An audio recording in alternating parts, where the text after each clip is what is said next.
Look at Zezok. Look at him. Roar, I'm evil. Har har har, we're real funny, huh? Hello, this is Beaverhousin Productions, and welcome back to the Bionicle Heroes commentary. I am Vakiti, your glorious and efficacious host, and these are my co-hosts, Joe Cubed. I got it right this time. My name is Fishspill. Here we have my friend Joe. We have my friend Josie. Joe is a huge weeb. Josie is a cat. I'm not a weeb. And this is our special. And this is our special. And this is so much. You wouldn't even, Jonah. Serious statement. I hate that term. Like, and I especially hate it applied to me. Like, of all the people, I am so anti-weeb that you wouldn't believe. That Wait. So what you're saying?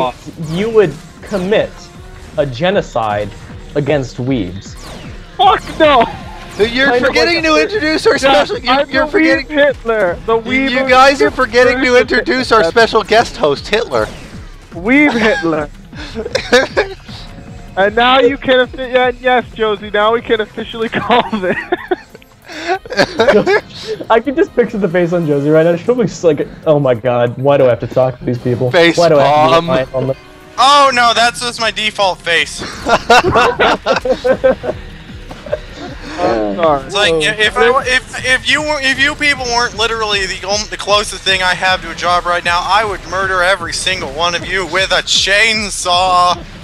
I hope that's not a serious statement, because I'm a very nice person. Oh, you better hope it's not a serious statement. Yeah, Josie, don't turn into Luca Magnotta. Yeah. I don't know who that is, but I'll kill him with a chainsaw too. Oh, Joe, you're a really nice guy, even though you want to commit a Holocaust against weebs. That's not what I said. I just said I don't like weeb. Okay. So how about that Bionicle Heroes, everybody? They feel like they're rejecting their own culture for no other reason than they perceive something to be better than it really is, and it pisses me off. You know what, Joe? I think you're right. And you want to know why I think you're right? You're an anti-dentite. Because you have to stand up for the state. That's the #1 thing you need to do. You have to stand up for the race. You have to protect your race from other cultures. That's not what I mean at all. I'm not saying you can't embrace other cultures. I'm just saying wanted denial of your own culture is just as stupid. You gotta get the other races out of your culture to protect your culture. Oh my God. So how about that game we're playing, everybody? We're playing a game here about Lego and Bionicle, and we're talking about turning into Hitler and reboos and what's blah, blah, blah, Howard the Duck, blah, blah, blah, I'm a cat. Okay, that's basically summarized every single episode of everything we've ever recorded. Good job, Josie. Okay, Josie, on a serious statement. Since every other after credit scene, right, has tied into another movie in some way. Also, well, I assume that either means that Howard the Duck is going to get his own movie now. Of course they're going to make another Howard the Duck movie. Or it means that just Howard the Duck is going to be in Guardians of the Galaxy 2. Where are they going to go from making a movie about a talking tree and a space raccoon? Guardians of the Galaxy 2. Or less interspecies relations. For future audiences, we're talking about the recently released movie Guardians of the Galaxy 2, which is a part of the Marvel Cinematic Universe. And at the very end of it, we saw a very revealing image of a certain Howard the Duck. Oh yeah. So you just said Guardians of the Galaxy 2. Oh yeah, in Guardians of the Galaxy 2, Howard the Duck's in the uncredited sequence of that. He gets naked. Oh God, duck tits, woohoo! And he has sex all over Groot. Oh, with his exploding, with his spiral exploding bar. I just recently watched the Nostalgia Critics review of the original Howard the Duck. Fucking duck tits. Seriously? Dude, with more. Okay, so I just want you to think about this, okay? So you know how ducks. Did you watch True Facts About the Ducks? No. Okay, yeah, well, I did. Male ducks are rapists. Legit, no joke. They rape all the female ducks. In fact, okay, male ducks have exploding spiral penises with barbs on the end so they can make sure it sticks in when they try to rape the female duck. That Did is you the say most- exploding? Yeah, they like shoot out of their body, like Joe- they expand rapidly. I didn't think birds even had penises. Oh, I was told that they just lined up a couple of holes. Joe? According to science, most damn near everything that reproduces non-sexually does in fact have something similar to a penis or a vagina. Joe, I just want to say really quick that is I don't use this term lightly either. That's the most metal thing I've ever heard. Okay, so the point here was, remember the scene in Howard the Duck where he boops that lady? It's only implied that... Okay, they didn't actually do that. I mean, as far as I saw from the review, I didn't see the actual movie, but they were caught before they actually did it. I just want you to think what that would be like. That's fucked on so many levels, right there. Well, I think cats have the... I think cats have the same thing, minus the spiral part. Dude, No, okay.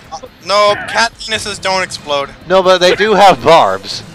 Yeah, but they don't explode.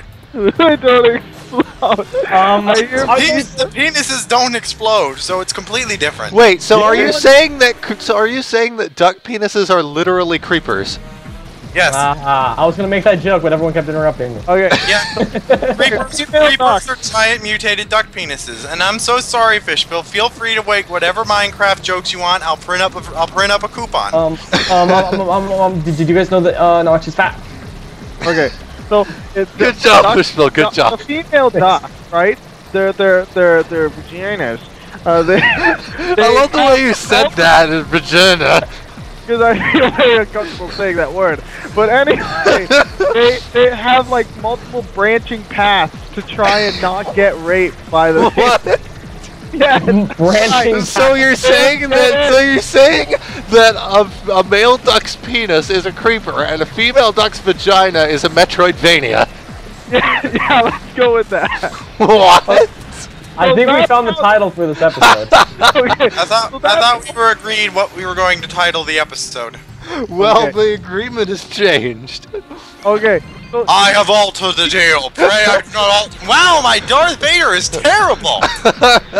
the point here is that ducks are fucking rapists, and now I don't like ducks at all after watching that video. Like, holy fuck, I can't stand it. Like, you know when you go there and you're supposed to feed the ducks? You know, I'm not taking part in that.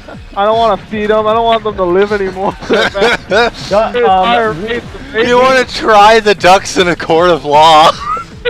We really have to stop propagating duck culture.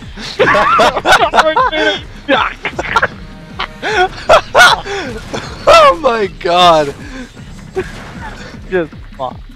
I'll link. You should link the. I wonder if I could get more offensive. link to the true facts about the duck video. Oh my god. Yeah, isn't that made by Phil Fish? Oh, for God's sake. People that made all the the true facts about like jellyfish or whatever. And there's one on echidnas, right? Yes. Yeah. Maybe. Don't echidnas have 3 penises? Yeah, they do. 4. They have 4. And don't forget, they're the only 2 mammals that lay eggs. I didn't know echidnas lay eggs. Huh. Yeah, Knuckles has a really weird biology. He sells cigarettes to children. What? The two halves of that sentence didn't go together. I just felt like these new popcorn shrimps are pop-alicious! What? Well, that Hey, was look, Joe's comedy! contribution, Comedy! everybody. Hey, look, jokes! That's it for this episode of Bionicle Heroes, I guess. Good, I hated this episode. Let's record it again. Oh I my loved god. this episode. That was funny. We'll see y'all in the next episode, guys. Oh my god. What was wrong with this episode? We mostly just talked about ducks. Alright, here we go with this week's fanfic, everyone. The Bill Clinton prince. Rob Ford was walking through a Lebanese meadow, laughing at the butterflies flitting around his head when he spied a hamburger little Clinton lying on a tree. Yes. Rob Ford skipped over to see the dear thing and was Freudian when to find that... Oh, fuck. He was Freudian to find that he was hurt. A spaceship had pierced his moist little fingernail, and he whimpered gooberly with pain. My Canadian little friend, Rob Ford said, "Let me help you." He took out his Leatherman multi-purpose tool and pulled out the spaceship as George Lucasy as he could. The Bill Clinton cried out, and Rob Ford's heart ached. Okay, so like, when you see the first episode of Doctor Who and your friends haven't seen it, and you just spend the next week pretending to tell them spoilers about the Doctor regenerating into a CGI hippo, or the Master being a traveling shoe salesman, or Madame de Pompadour being the guardian of robot heaven, and then you accidentally tell them a real spoiler and they didn't notice, you'll be alright. Rob Ford whispered. I'll take care of you. I'll call you drug dealer, and you can live with me forever. So Bill Clinton is now owned by Rob Ford and is a drug dealer. Scooping up drug dealer in his arms, Rob Ford carried him home and made a bed for him beside his own. For 7 days and 7 nights, Rob Ford nursed drug dealer, cleaning his fingernail and feeding him Mugen brand Bill Clinton chow.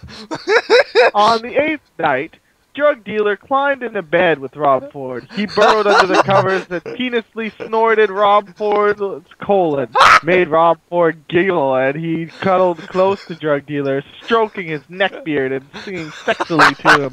I bet. They continued that way for a long time. Every day, Rob Ford hurried home so he could curl up with drug dealer. It gave him a delicious feeling whenever drug dealer snorted his colon. What the fuck? Then, one night, drug dealer looked up at Rob Ford and said, "If you kiss me, I will become a drug-induced prince." Rob Ford screamed floppily. He was so surprised. How could Bill Clinton talk?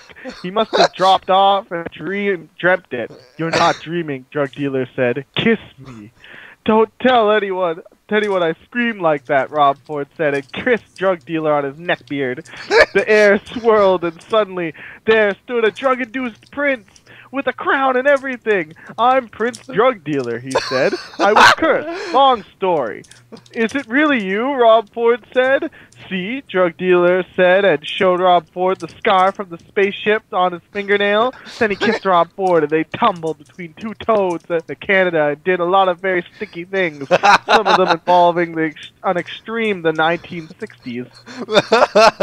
"I love you," drug dealer said, and when they were done, Rob Ford clasped him close, and they lived together happily ever after on all the Prince treasure drug dealer had stashed away. Yeah, it's Prince treasure, not drug dealing treasure. And if drug dealer didn't know about Rob Ford's visit to the Bill Clinton sanctuary, well, it wouldn't hurt him. I guess there's just a sanctuary full of Bill Clinton.